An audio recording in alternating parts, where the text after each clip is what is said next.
Good afternoon, everyone, and welcome to our PAM Town Hall Forum for November. Dismantling Racism Begins with Worship. I'm your host, Andrew Perkins. Our guest panelist today is Phillip Morgan, Director of Music at Central Presbyterian Church in Louisville, Kentucky.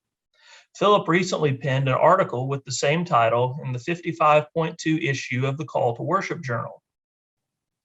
There will be an opportunity to ask questions during today's presentation.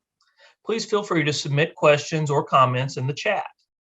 Our discussion today will be moderated by Kim Long, editor of the Call to Worship Journal.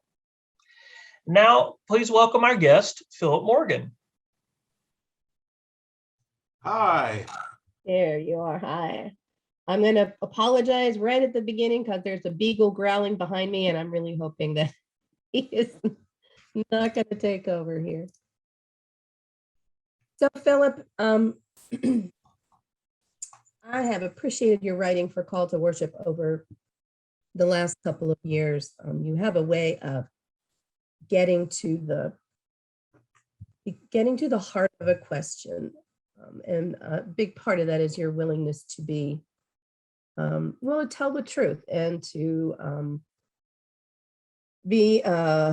have the courage and I suppose the vulnerability to share stories that sometimes have been painful.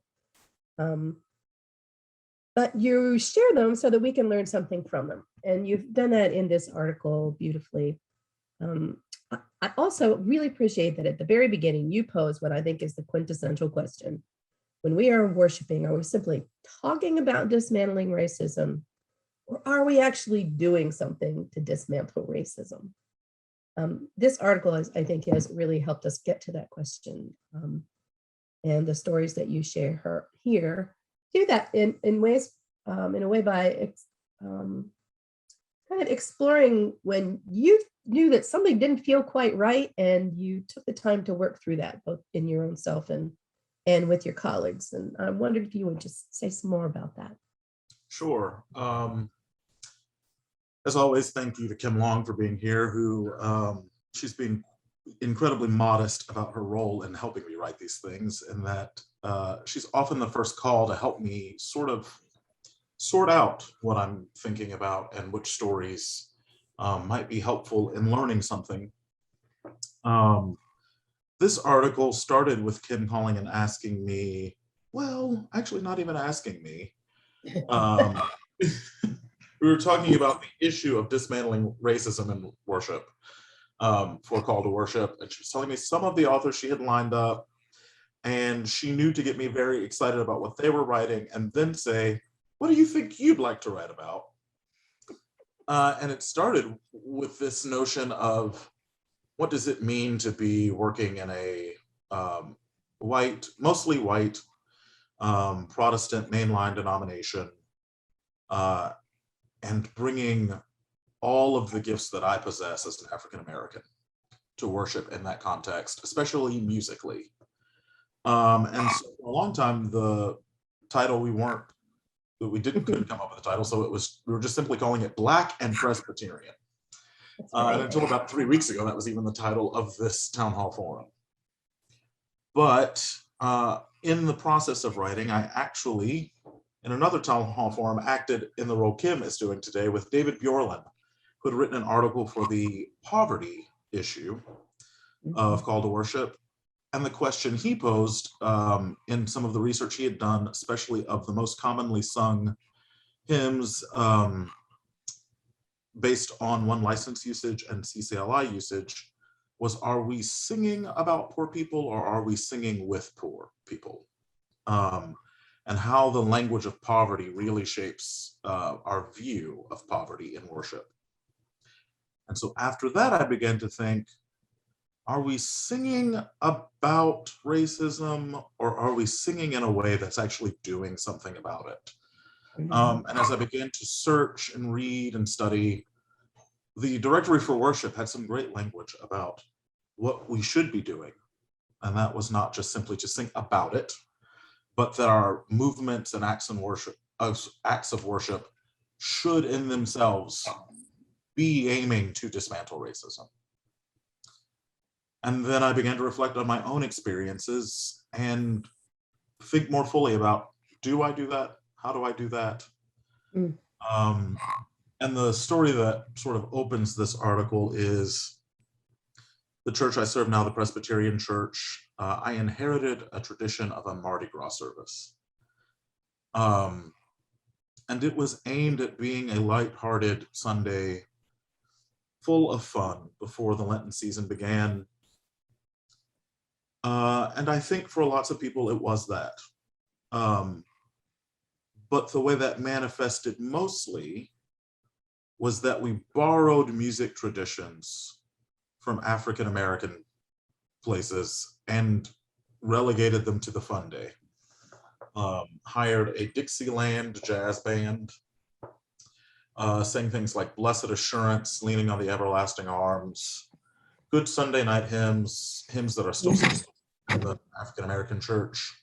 And we did them with a band. And people put on Mardi Gras beads. There was even a tradition on one of the refrains of one of the hymns, people playing a kazoo along with one of the refrains. And I did not love it. Mm-hmm. I was also very young, and I really liked the job, and I really loved the church I was working at. And so I didn't say much about it. I just didn't love it. After I had been here a while longer and had some stock in it, I think in one of our debriefs after Mardi Gras Sunday, I said, I think I'm going to start taking this as a vacation day. I don't love this service. At that point, did you know why? I knew that it felt kind of racist to me, but I wasn't ready to say that out loud to my white colleagues. Mm-hmm. It was not until another year later. The Dixieland band also had this tradition of playing Just a Closer Walk with Thee as the postlude that then morphed into My Old Kentucky Home. That some of my congregation got up, clapped along with, sang along with, and waved with their hands. Yeah, My Old Kentucky Home. For those of you who are not Kentucky natives and don't know that sordid history, it's pretty blatantly racist. The original lyrics are, "To summer the darkies are gay." So my point of entry actually began when one of my colleagues, white colleagues, said, I really don't love that they play My Old Kentucky Home. That does not seem appropriate.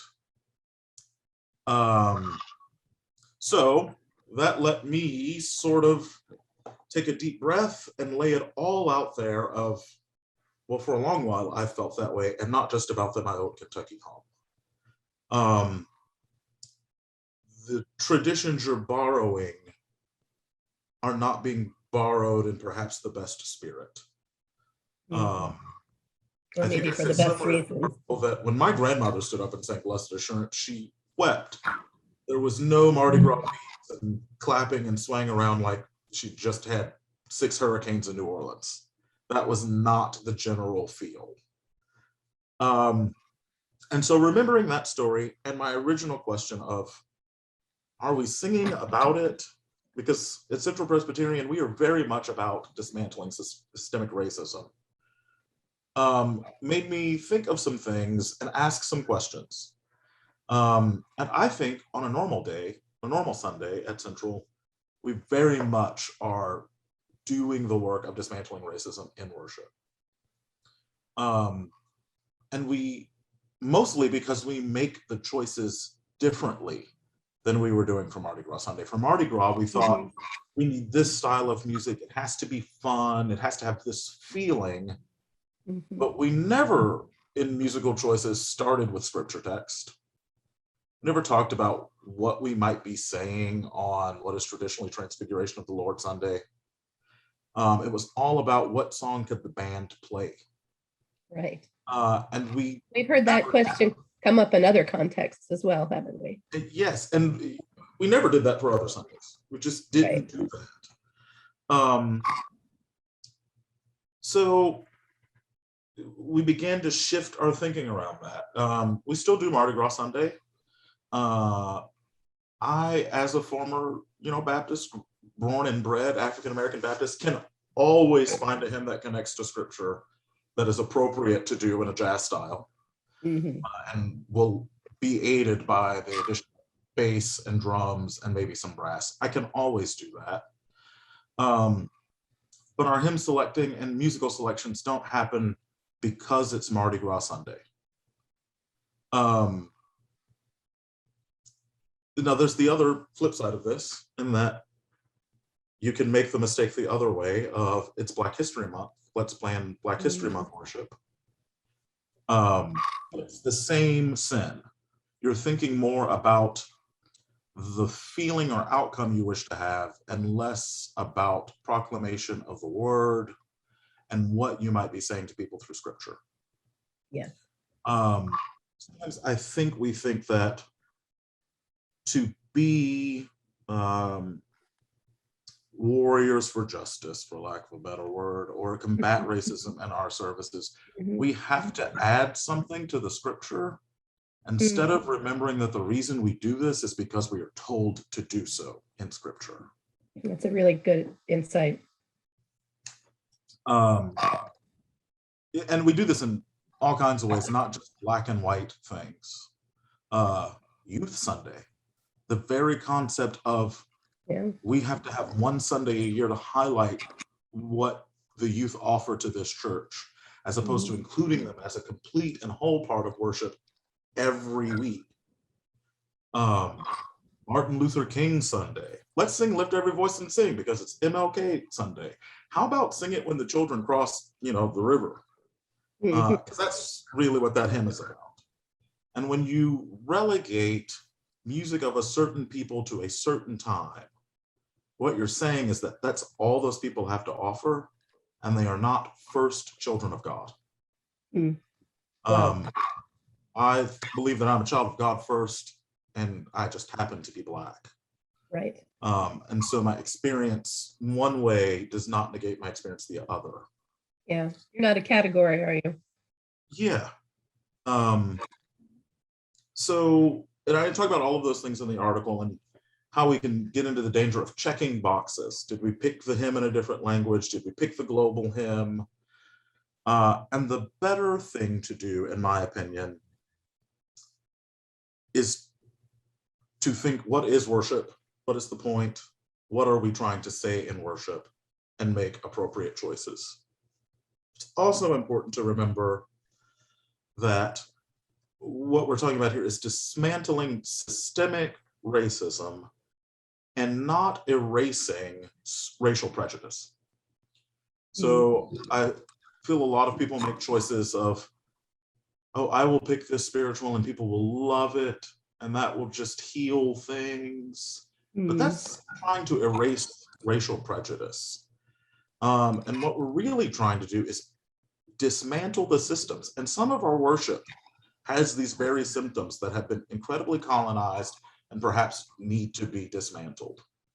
So for example, all my life I grew up, although I grew up Baptist, I grew up very liturgical in an African-American church. After the opening prayer of confession, we stood up and sang, "Glory be to the Father and to the Son." It's an important part of worship, but does it have to be that setting? I was struck recently when one of our youth, I think they're about 17 now, referred to the doxology. And it was not the doxology I thought they were referencing. It was not Lost in Sephorayan or the Old Hundredth. It was the Roberta Martin version that we sing during Lent. Yeah. And so a piece of African-American music historically was what they considered to be the doxology in this predominantly white church. And so that's how you shake up the system. Recognizing that other traditions view things differently. The role of music plays a very different role in the Black church. Kim and I have talked about that at length.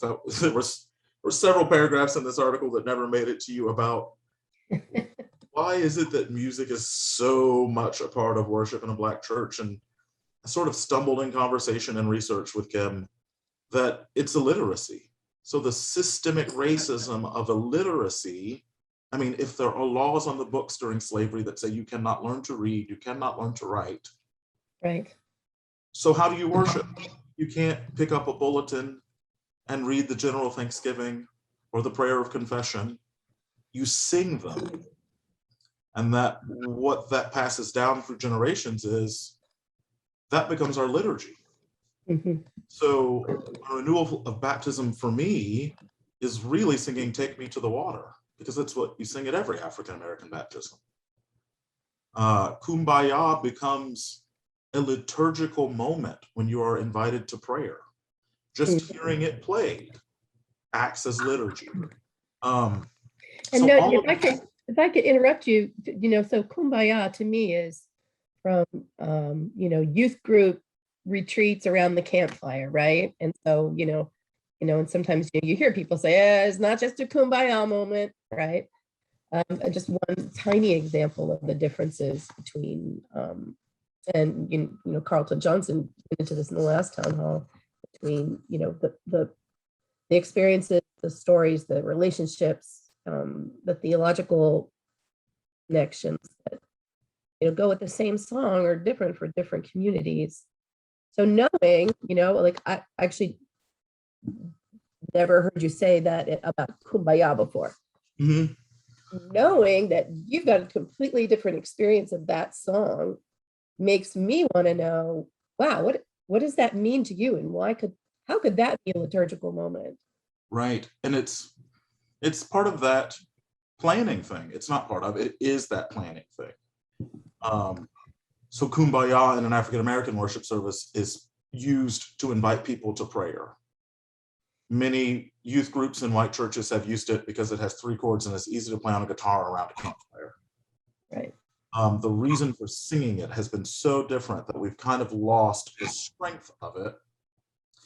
And we've turned music of other cultures, genres, ethnicities into entertainment value. Yeah. Only We would value, never use that word, but it's what we do. yeah. We want to end the service feeling happy. So we'll sing, I'm going to live so God can use me. No, doesn't matter that the sermon that morning was about Job, who was questioning everything about what God is doing in his life. That made me sad. Let's sing something happy. Let's pick a Negro spiritual. So it's incredibly hard, but it is doable with more faithful thought, I think. What you're describing also requires a great deal of trust between colleagues, doesn't it?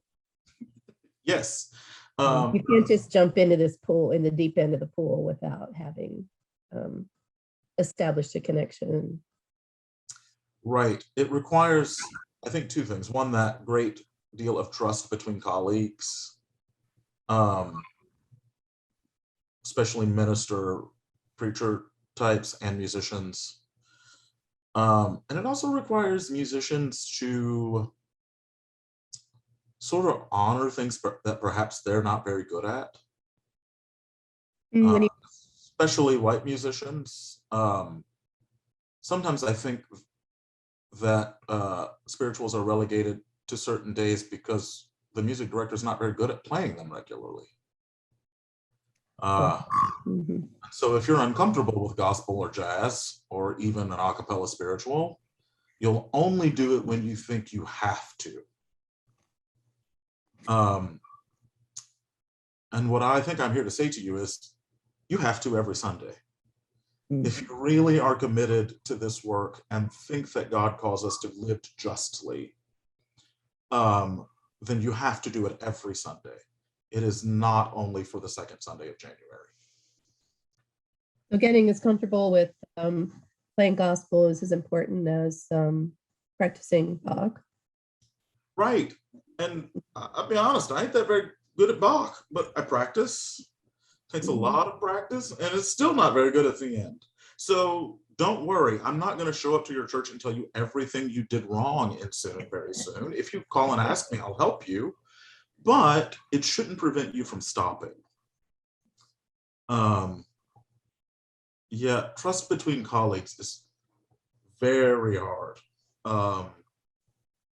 Very, very hard. And it takes a long time to build. It took me, years to say some hard truths. And it took some proof of I was good at doing that music, so I kind of knew what I was talking about.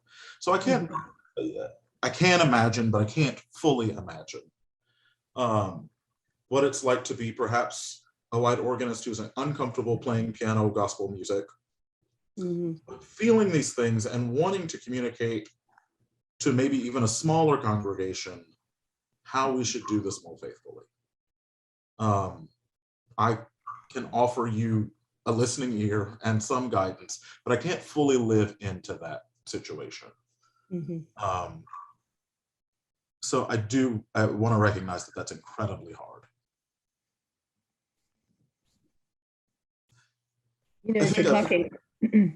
As you're talking, I'm hearing links to other, I won't elaborate on it, but other articles in this issue of, Charlie Frost's article about organ repertoire by African-American composers who give some of the historical background for that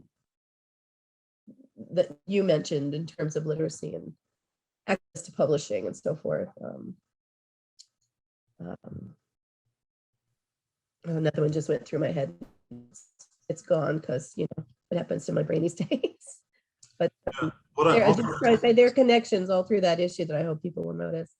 Yeah, what I meant to say in the introduction to this was that the previous two town hall forums that have happened this season were by Tony McNeil and Carlton Johnson, who also offered articles in this issue. Oh, that's right. I'm thinking about the new music issue that just came out. Sorry. And there was so much, thank God we were all friends and felt free to call each other and talk about our assignments, because we realized in some ways we all could have been writing the same article from each other. And there are, I think, snippets of each of us in each article. I read those articles and I see pieces of the conversations I had with two great friends. It's actually pretty awesome. I like that. Carlton's article really delves into some of the musical differences that we experience between mostly white, predominantly white Protestant congregations and African-American congregations singing the same body of music. And Tony McNeil's article talks specifically about Lift Every Voice and Sing and how to do that with respect and honor, but I think that applies to a lot of African-American music. Which honestly, after talking to them, is why I sort of went away from the Black and Presbyterian idea and really settled on this. Worship planning is where this all begins. I do want to come back to that Black and Presbyterian piece of what you're saying in a minute, I think, but I want to keep talking about this focus on worship planning, and I'm wondering if you have any beyond things like cultivate trust, which we've already acknowledged can take years. If you have any specific guidelines you can offer worship planning teams to ensure that we actually are racism in worship. And you've touched on some of that already, but I wanted to give you the chance to say more. A simple but concrete thing. Well, concrete but difficult thing. I said simple, I meant difficult.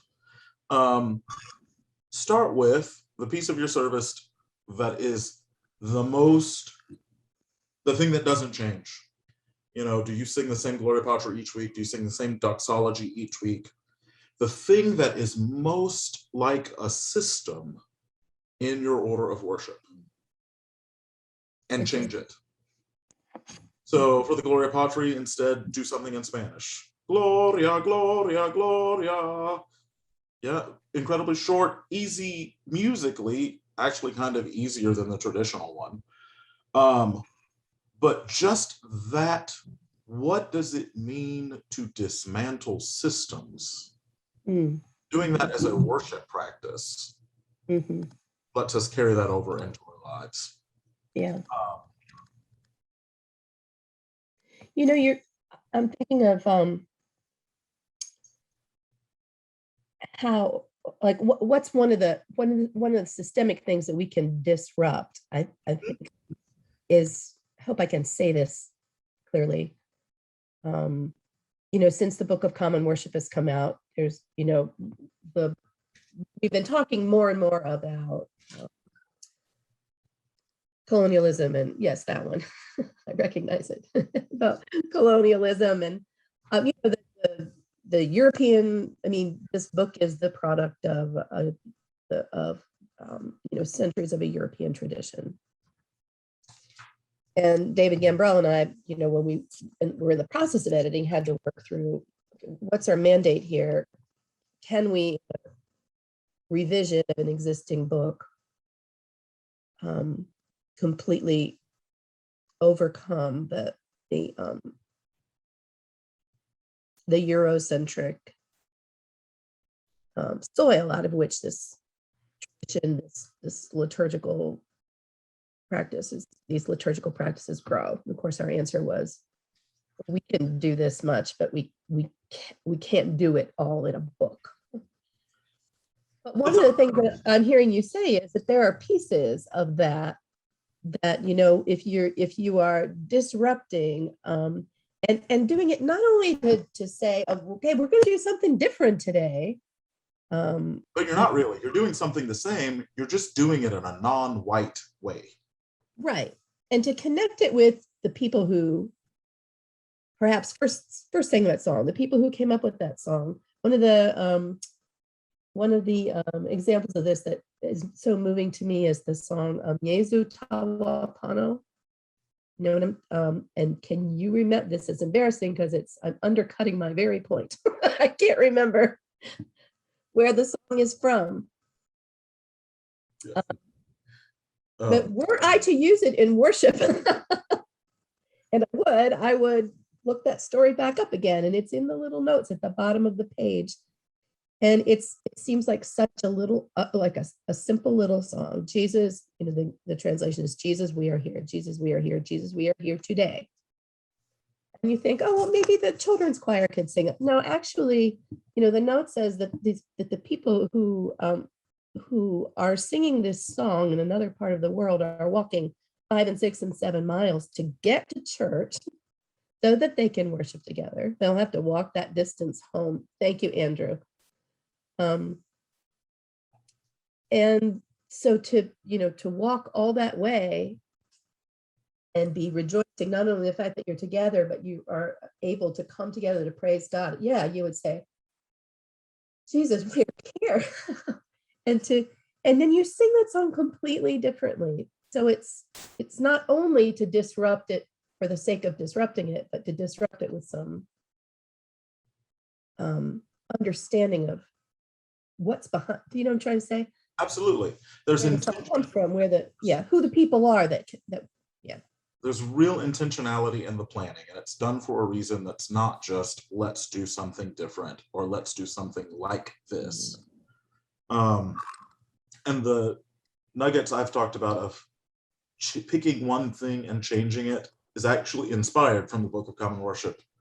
There's this wonderful 2 pages after what is materials for what we call Service for the Lord's Day that say variations in the order of worship.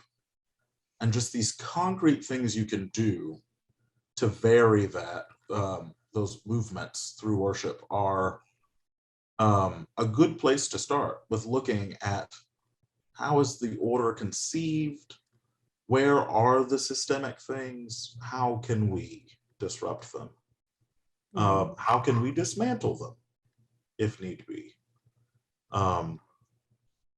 So there are lots of things like that.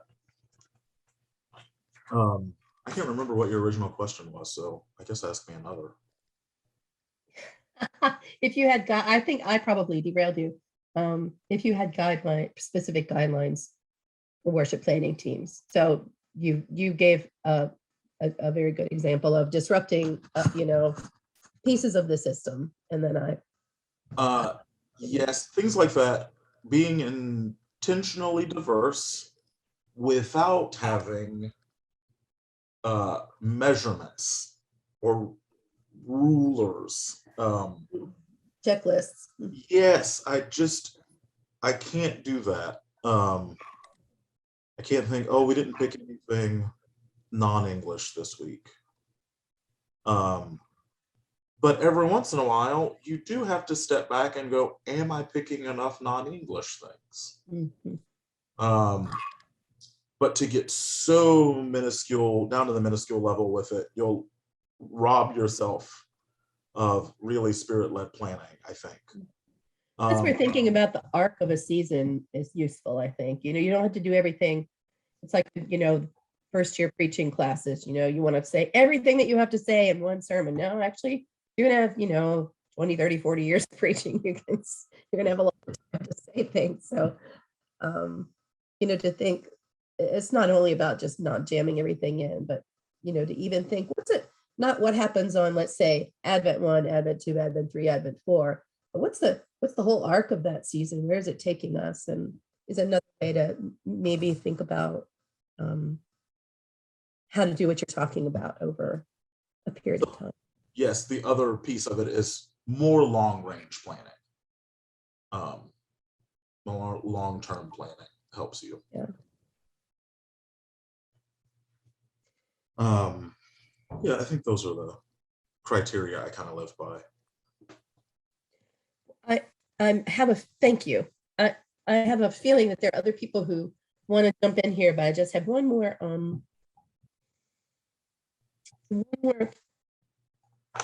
I think, I guess, just to ask you to reflect on if there's something that you would like to say. The end of your article, and this is a moment that you and I have talked about over and over again, was the end of the Just Worship conference in Austin. And you alluded a little bit ago to it, of that experience of saying, take me to the water as part of renewal of baptism. Do you want to say any more about that? And I'd like to connect it to some of the overarching goals of Just Worship. Yeah. I'm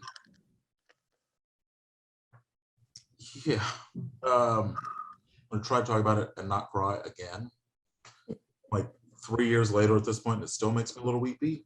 Yeah, I understand that. So yeah, it was a renewal of baptism moment, which I have experienced in a Presbyterian service. Aspersion done with rosemary sprigs dunked into a font, and people walking around the chapel at Austin Seminary. I think you were saying, remember your baptism, maybe? Can't quite remember. Yeah. Remember your baptism, be thankful. In most Presbyterian settings, that's what I would have expected, that moment to happen. And maybe right before or right after, we would have sung something with a water baptism tie. Mm-hmm. But what happened is that we began singing, I think, Wash, O God, Your Sons and Daughters. And then the aspersion, remember your baptism, began to happen, and it morphed into Take Me to the Water, which I actually did remember from my baptism. And then I was surrounded by people singing it like I remembered from my baptism. Specifically, someone right behind me was loud and off key, and I had a very real memory of this woman from my childhood who sang like that. And then on the other side of me, Paul Roberts just whispered something that was the most African American response to that moment that I could possibly think of, and I remembered my baptism. Now, it's not common for most Presbyterians to remember their baptism. It happens to them as infants. But the marriage of these two things, one that seemed so Presbyterian and one that seemed so Black to me, converging in this way that was honest and genuine, and not for entertainment's purpose at all. Neither of the things was trying to make me feel something, but it made me feel something more deeply than I think I'd had in a long while. And those kinds of moments propel you to leave the place remembering why you came, and perhaps why you want someone else to come, and perhaps how you want to change someone else's life. And I think that's the concept of just worship. Yeah, I said all I can say about that without crying. Yeah, no, thank you. Well, your question, the question that we started with, which is the question you posed in your article, are we simply talking about dismantling racism, or are we actually doing it when we worship, is a microcosm of what that just worship the series of events in the documentary and all of that was all about, which is this idea, and it's not just about just worship. I mean, this is about what I think the key thing we should be talking about and thinking about when we're thinking about what it means to worship faithfully, is this idea that worship isn't just preparing us to go do something, but we worship in ways, ideally, we worship in ways so that we are actually, and not enacting, rehearsing, right, acting out the justice of God that God is already at work bringing in. Yeah, you leave to continue the work, not to begin it. Yes. Because to continue the work God is already doing. Yeah, how could we possibly expect people to go be agents of change for a more just world if we've not taught them how and practiced it with them? Sometimes I think our worship is a little bit the Harold Hill approach. This is how we want you to live as Christians, but we're not going to do it in here. You're not actually going to play your instrument. You don't even have an instrument. The music man, but he's going to build a band. They're going to give a big concert, but they don't even have a trumpet. They just, So, oh, Ralph Stanton's got questions. Yeah, need to move to those.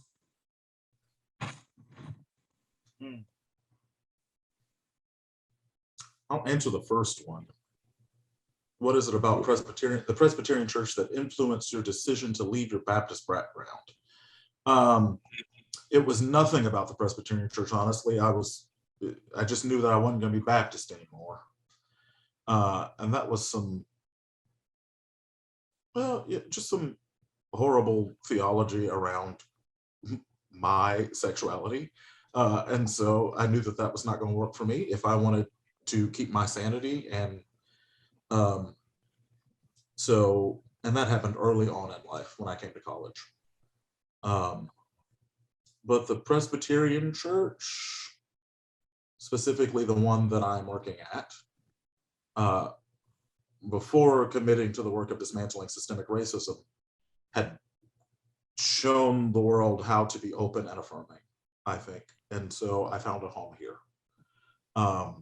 Thanks be to God. And so, yeah, it wasn't necessarily the Presbyterian Church USA that I feel I was drawn to. It was Central Presbyterian Church, Louisville, Kentucky. Which also helped when it came time to have hard conversations about your Mardi Gras service is a little racist. Because they had a track record of looking at things that were systemic and status quo and saying, it's not what God is really saying we should be. Yeah. And then your second question was about ritual, and I'm gonna leave that to Kim Long, really. Oh, good. I want to talk about that. I'm going to say something, Philip, about it, and then ask you to respond to me. How's that? Because this is all about you today.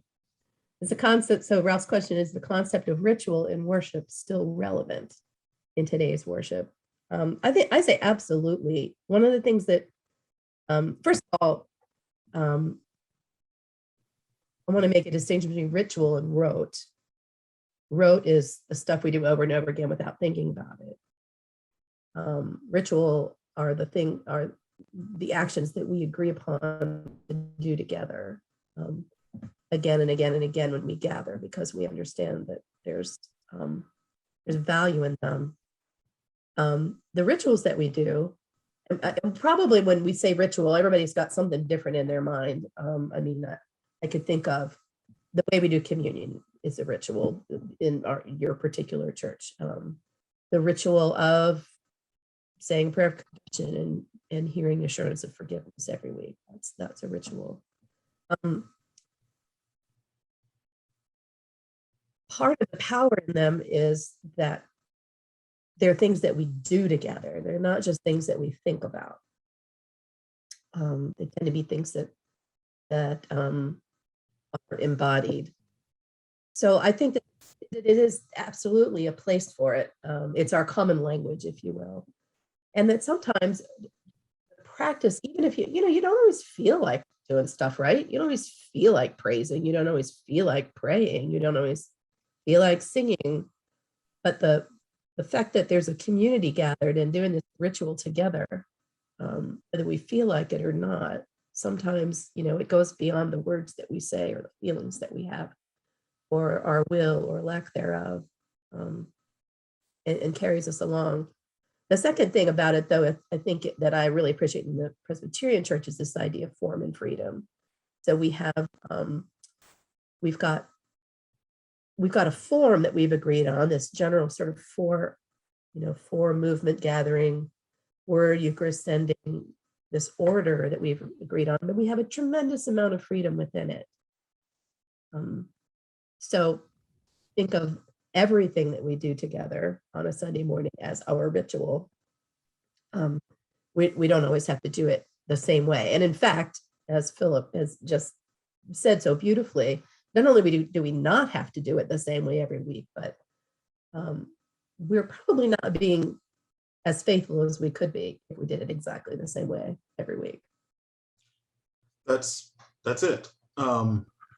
So yes, I believe in ritual, but I think just the act of confessing is ritual, not saying the same confession each week. Mm-hmm. So yeah, I think ritual is incredibly relevant. The things we gather and do together time after time after time. But if you keep doing something the same way for long enough, you're not inviting people in and you're not hearing everything. So yes, ritual is still relevant, but what is ritual? And I'm sorry. Yeah, what is ritual, and does it mean the exact words you say? Yeah. Or exact song you sing? Yeah. I'm thinking about the Lord's Prayer, how much it means to me when somebody says, let's pray in the words that Jesus taught us, using the whatever version or language is closest to your heart. And so, I'm a non-English speaker and I'm invited to pray in whatever language I first learned that prayer. We're still doing the same. It's the same ritual, right? But all of a sudden we've opened it up so that it's every person doesn't have to perform that ritual in exactly the same way. I think I'm glad you asked this question. Now, I don't remember who it was, Ralph. Because the answer is making us reiterate that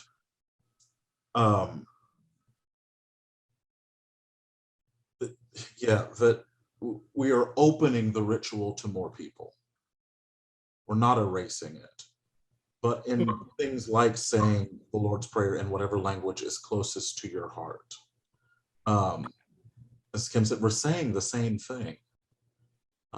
We've just opened it to more people. So we've actually increased the relevance, I think.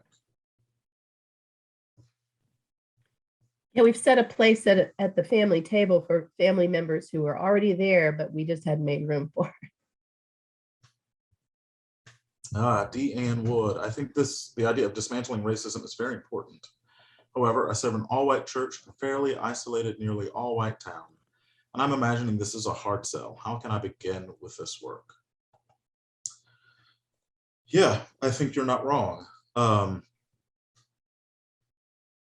And as I said earlier, I know that the experiences I offer to you and most of the techniques are in a completely different congregational context than that.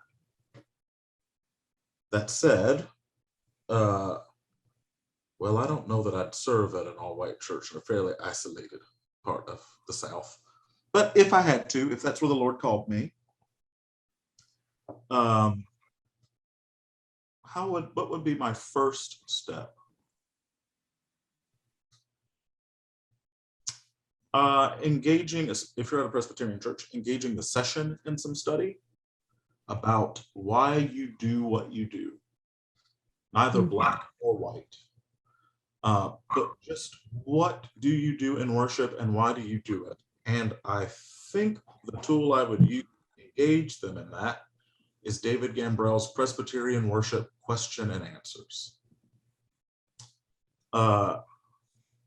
And in it, he answers lots of questions about music and diversity and acts of worship and where they come from and why they are traditionally Presbyterian and how we might embrace form and freedom. It's a fantastic book. And actually, I think I quote the book in the article. I think you do.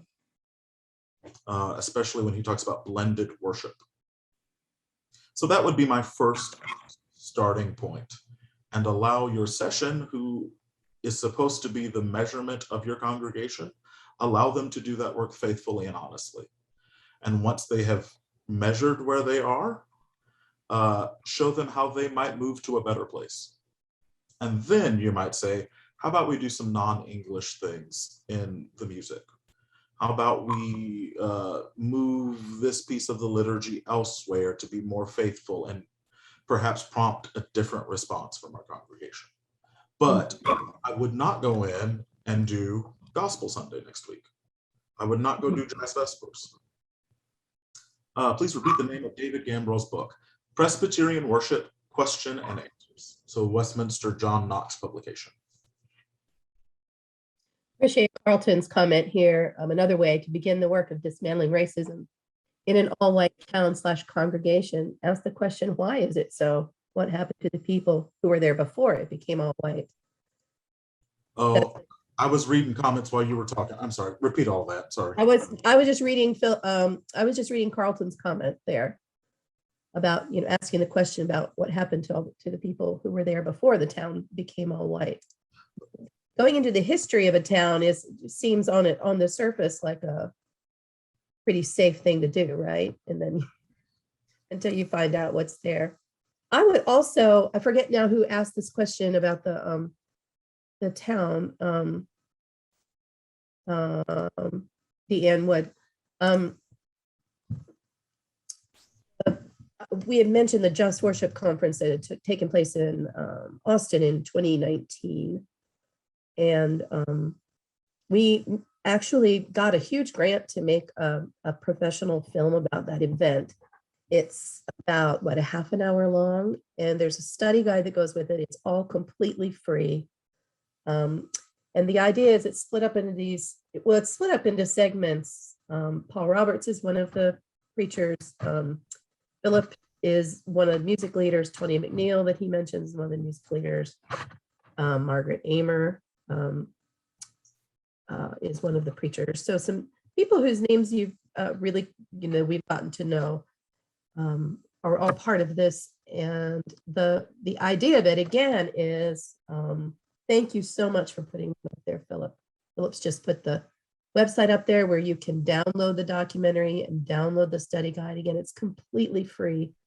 And it's really designed to help open up those questions, open up conversations between people. It gives plenty of room to say, wow, what was really compelling to you, and what really did you not like? What really made you uncomfortable? A great way to open up questions about racism, about other cultures, about all within the context of this question of how whether our worship is actually taking part in the bringing in the justice of God, in taking part in the work that God's already doing. There are other questions in here?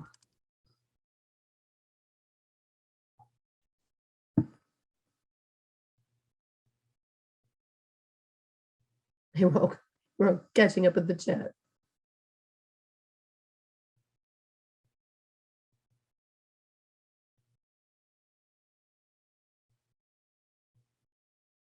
Oh, way up, Andrew asked a question.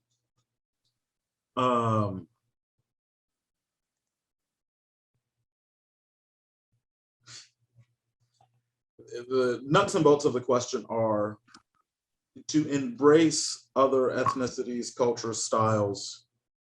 Do you have to change your response during worship? He says behavior. And I would say you should not.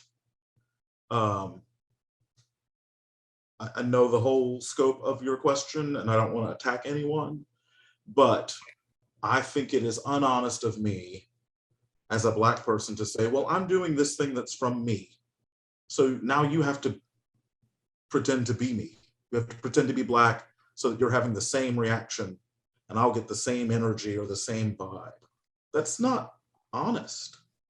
Now, what might happen after several times of me doing what I am doing, making what's the act of worship normal, for lack of a better term, or frequent enough, you'll begin to have the same reaction as me. But it will be based on the experience and not on how I wanted you to feel or act. So the first time we sing, I'm gonna live so God can use me, no, I don't want you to hear gospel piano and think, oh, I'm supposed to clap.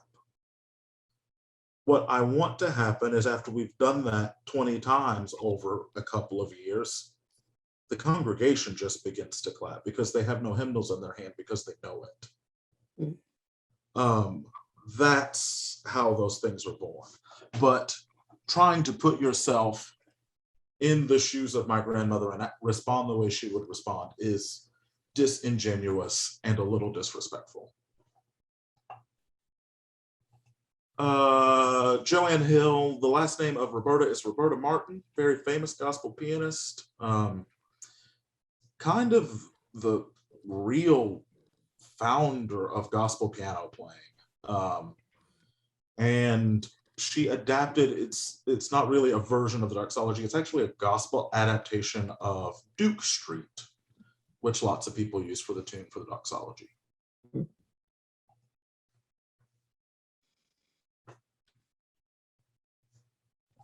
Philip, just the fact that we're having this conversation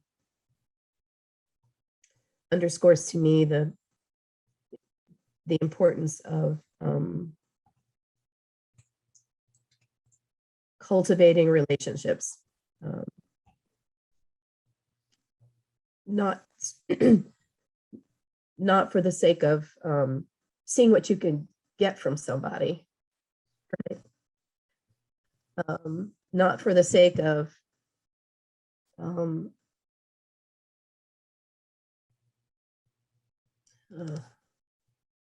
words are so tricky.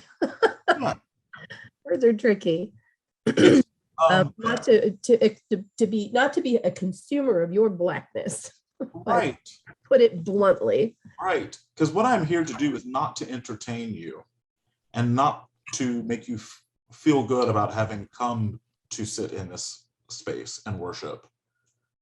But I'm hoping I remind you of what the Westminster Catechism says man's chief end is, and that is to praise and glorify God. Amen. And that does not mean to sing, let all mortal flesh keep silence on the first Sunday of Advent. It means to live a life where all of God's people are welcome in everything, and that includes worship. So that's what I'm aiming to do in my musical choices and the way I carry them out. But it's never for applause or entertainment. Sometimes applause happens, and that's a genuine movement of the spirit, and that's okay. but I sometimes also wish people applauded at the end of the Fauré Requiem. I wish they were that enthusiastic about that too. And Kim and I have talked at great length about that. And I guess what I'm really trying to encourage us all to do is to be intentional about cultivating relationships with people whose experiences are different from our own. For the sake of mutual, of building up the body of Christ, really, and to enable us to glorify God in the fullest, in the fullest way that most clearly resembles the coming reign of God. Right. Right. I do not believe that heaven is segregated. I don't think that heaven has several churches, each one on a block. So we might as well practice down here. We might as well practice down here. Thanks be to God. I can't think of a better closing statement. Well, thank you, Kim. Thank you so much for leading me through some of these thoughts today. No, thank you so much for sharing your wisdom. We will turn this back to Andrew Perkins, our fearless leader, who will tell us about some things that are coming up next.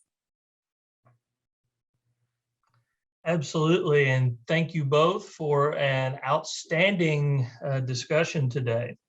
As a reminder, you can watch the recording of this and all of our previous town halls at presbymusic.org/town-hall. We encourage you in particular to share this this recording and our previous two town halls, which have been on the topic of systemic racism as it relates to worship. We invite you to share those with your friends and colleagues. While you're visiting the PAM website, we also invite you to check out the 2022 Worship and Music Conference website to learn more about what's in store for next summer. Registration opens on December 6th. With the Presbyterian Association of Musicians, I'm Andrew Perkins. Thanks for joining us today, and we'll see you next time.